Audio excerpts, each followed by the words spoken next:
as fast as I could, with a massive creature stretching over 300 feet hot on my heels. Its enormous claws tore through every building in its path. I ducked behind a dumpster, but the monster's head suddenly lunged down from above. Just when it seemed like it was all over, a powerful force sent it flying. Blue light erupted from behind the beast, and I pulled myself to my feet, shaking. A Jaeger appeared before me, a symbol of light and hope. The kaiju behind me had collapsed, and every vital sign had gone dark. But dealing with the aftermath of this creature was a whole other nightmare. A team of researchers entered the body to investigate, when without warning, they picked up a powerful heartbeat. A split second later, a baby kaiju crawled out from the mother's womb, and everyone nearby scattered in a panic. Luckily, the umbilical cord was wrapped around its neck. The newborn didn't get far before it was choked to death. Right then, Herc Hansen moved toward the body to take a closer look. Nobody saw it coming. The creature had one last surge of life, and it swallowed him whole. Then it let out one final, earth-shattering roar before going completely still.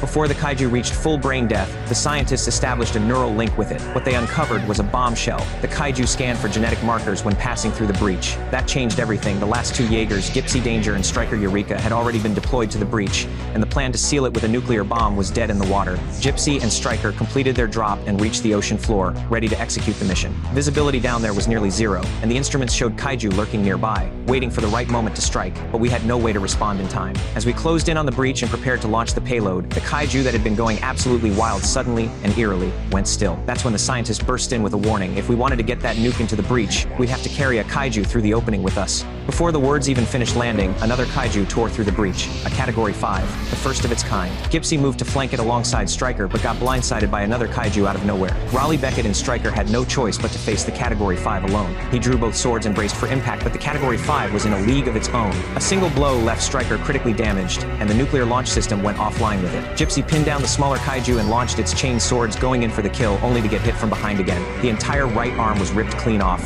I pushed through the pain, drove the sword straight into the skull, and pressed its head down against the mouth of a volcano. But the damage was too severe, and the kaiju broke free. With the upper hand, it came at us again. Gypsy raised one arm and cut it clean in half.